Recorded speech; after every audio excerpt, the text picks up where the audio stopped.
की मशहूर तंजीम जमात इस्लामी, उसके नायब अमीर मोहतरम जनाब मलक मोतसिम खां साहब तशरीफ़ रखते हैं। मैं बड़े एहतराम के साथ उन्हें दावत देता हूँ कि माइक पर तशरीफ़ लाएँ और अपने ख़यालात का इजहार फरमाएँ। मोहतरम जनाब मलक मोतसिम खां साहब, नायब अमीर जमात इस्लामी हिंद। अस्सलामु अलैकुम व रहमतुल्लाहि व बरकातुहू। आगाज एक जोरदार नारे से होगा। वक्फ कानून वापिस लो, वापिस लो, वापिस लो। और ये आवाज पटना में नीतीश कुमार से होती हुई दिल्ली में नरेंद्र मोदी तक पहुंचना है। इसलिए और एक बार जोर से वक्फ बिल, वक्फ कानून, वक्फ कानून। इस सिलसिलाती धूप में लाखों अफराद का यहां जमा होना, इस मौके पर मैं आप तमाम को जमात इस्लामी हिंद की जानिब से और अमीर शरीयत इमारत शरैया बिहार, उड़ीसा, बंगाल, उन सब को दिल की गहराइयों से सलाम पेश करता हूं, मुबारकबाद पेश करता हूं। दोस्तों, मैं बहुत मुख्तसर ये कहूंगा कि सिर्फ वक्फ बिल को वापस लेने पर बात खत्म नहीं होगी। नवंबर में आपकी रियासत बिहार में किसको वापस जाना है? जो लोग भी वक्फ के कानून में मुसलमानों के खिलाफ आवाज उठाए हैं, दस्तूर के खिलाफ आवाज उठाए हैं, नवंबर का महीना आप उनको वापस घर भेजने का महीना है। और ये नवंबर में बिहार में होगा और 2029 में ये जो देश में भारतीय जनता पार्टी की सरकार है, जो मोदी की सरकार है, जो लिंचिंग की जिम्मेदार है, जो बुलडोजर इनजस्टिस की जिम्मेदार है, जो यूनिफॉर्म सिविल कोड को लाने की जिम्मेदार है, जो वक्फ अमेंडमेंट एक्ट को लाने की जिम्मेदार है, जो मस्जिदों दरगाहों को मस्मार करने की जिम्मेदार है, देश के हिंदू, देश के मुसलमान इस सरकार को वापस भेजने के लिए तैयार है। ये लड़ाई सिर्फ नारों से नहीं होगी, हमें गैर मुस्लिम भाइयों को साथ लेकर दस्तूर की रोशनी में एक ताकत बनकर, यहां पर एक कुव्वत बनकर जालिमों को उनके अंजामे कार तक पहुंचाना, ये जिम्मेदारी है, ये पैगाम है। शुक्रिया। हाज़रीन किराम, राष्ट्रीय उलमा कौंसिल के कौमी सदर और जामिअतुर रशाद आजमगढ़ के नाज़िम आला हज़रत मौलाना आमिर रशादी मदनी साहब तशरीफ़ रखते हैं। मैं उन्हें दावत देता हूं कि माइक पर तशरीफ़ लाएं और 2 से 3 मिनट में अपना पैगाम पेश फरमा दें। अस्सलामु अलैकुम वरहमतुल्लाहि वबरकातुहू। अल्हम्दुलिल्लाहिल्लज़ी वहदह व नसर अब्दह व अनजज़ वअदह व हज़मल अहज़ाब वहदह। उसल्ली व उसल्लिम अला मन ला नबिय्य बअदह। औज़ु बिल्लाहि मिनश शैतानिर रजीम। बिस्मिल्लाहिर रहमानिर रहीम। इन्नल्लाह ला युग़य्यिरु मा बिक़ौमिन हत्ता युग़य्यिरु मा बिअन्फुसिहिम। सदक़ल्लाहुल अज़ीम। रब्बि यस्सिर वला तुअस्सिर व तम्मिम बिल खैर। रब्बि इश्रह ली सदरी व यस्सिर ली अमरी वहलुल उक़दतम मिन लिसानी यफ़क़हू क़ौली। बेटा, अगर 2 मिनट खामोश हो जाएं तो कुछ बात कर लें। 2 मिनट। मुसलमानों का सारा काम मैं स्टेज पे भी देख रहा था कि यहाँ के लोग भूखे थे और यहाँ पर सैंडविच चल रही थी। अगर हम एक दिन भूखे नहीं रह सकते तो हम अपनी लड़ाई क्या लड़ेंगे। मैंने जो आयत पढ़ी आपके सामने, उसका तर्जुमा है, खुदा ने आज तक उस कौम की हालत नहीं बदली, न हो जिसको ख्याल खुद अपनी हालत के बदलने की। मैं जहां भी जाता हूं ये जानने की कोशिश करता हूं, इसलिए कि कब्रिस्तान में अजान नहीं दी जाती। अगर आप जिंदा हैं तो सबूत दीजिए, आप अपनी हालत को बदलने के लिए तैयार हैं? आप अपनी हालत को बदलने के लिए तैयार हैं?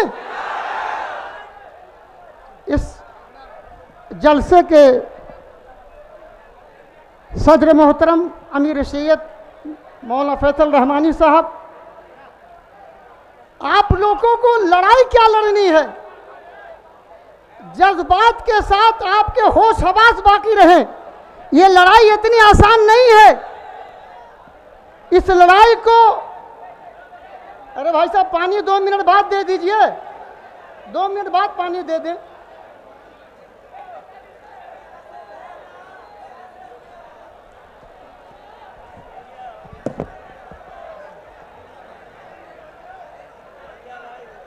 अभी एक हमारे मोहतरम ये कह रहे थे, एक्स मुसलमान, आज जहां पर ही मुसलमानों के खिलाफ बोला जाता है वो पैसा लेके बोला जाता है। और अभी आपने 2 महीना पहले देखा था कि वो इमारत शरिया जो हिंदुस्तानी मुसलमानों की आन और शान है, उसके खिलाफ भी पैसा लेकर के सरकारी और दरबारी लोगों ने एक महास कायम किया था। आपको उसके खिलाफ भी लड़ना होगा। लड़ेंगे। आपकी क़यादत अगर रात के 12 बजे कहे, अगर दोबारा ये तय करके जाइए कि अगर दोबारा वो सरकारी और दरबारी लोग इमारत शरिया के हाथों में देख ले तो उन्हें दौड़ा दौड़ा करके उनके घरों तक पहुंचाना होगा। इसकी एक तारीख है। लोग चांद कमेटी बना के बैठे हुए हैं, लेकिन चांद कोई देखता नहीं। ये पूरे साल चांद देखते हैं और मुसलमानों के शरई मसाइल पे अपनी पूरी ताकत लगाए हुए हैं। यह शुरुआत मौलाना मिन्नतुल्लाह रहमानी से शुरू होकर के और आज उनके पोते फैसल रहमानी तक पहुंच रही है। आपको ये लड़ाई लड़नी है कि नहीं लड़नी है? लड़ेंगे कि नहीं लड़ेंगे? दूसरी एक अहम बात, सारी बातें आपने सुने मौलाना, 1 मिनट बस।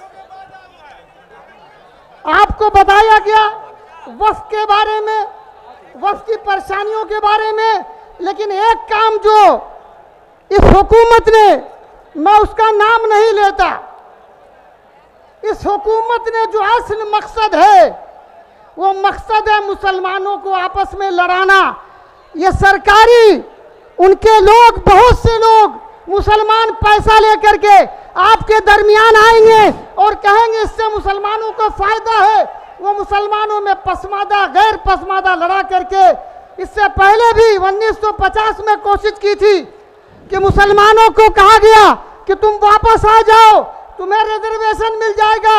मैं सलाम करता हूं उन पसमादा मुसलमानों को, उन दलित मुसलमानों को कि उन्होंने थूक दिया, कहा इस्लाम नहीं छोड़ सकते, नौकरी छोड़ सकते। इसलिए ये लड़ाई बहुत अहम है।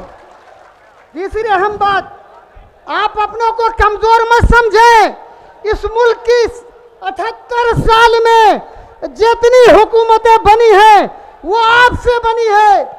एक डरा करके आपसे हुकूमत बना रहा है। किससे डराता है?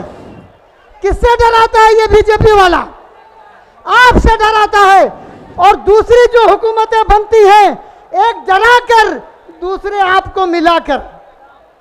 आपको मिलाकर इस मुल्क में मुसलमान अगर जिंदा है तो सिर्फ अल्लाह के फजलो करम से जिंदा है, किसी हुकूमत, किसी उसकी मेहरबानी से नहीं जिंदा है। हम जिंदा थे, हम जिंदा हैं, हम जिंदा रहेंगे इंशाअल्लाह ताला। आखिरी बात, एक आखिरी बात बोलना, एक आखिरी बात जो है वो ये है कि ये झूठ बोला जा रहा है।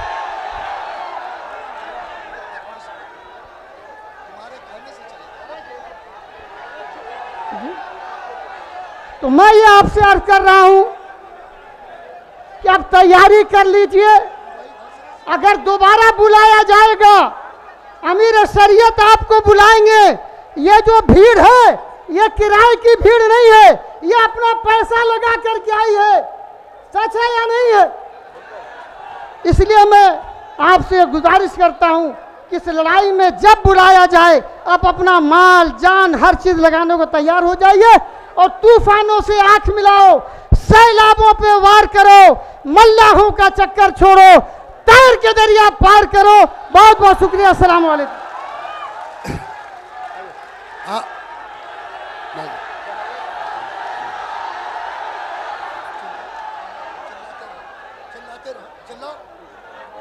बोला तो रहे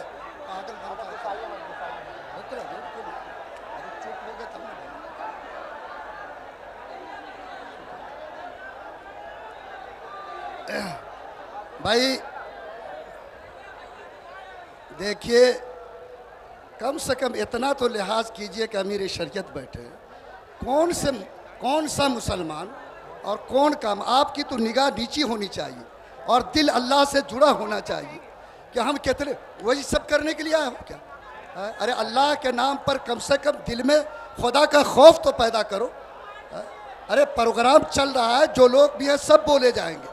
हाँ, इसलिए कम से कम सब्र से काम लीजिए। अब हम मोहतरम जनाब कन्हैया कुमार जी को दावत देते हैं कि वह आएँ और आपके सामने अपनी बात पेश करें।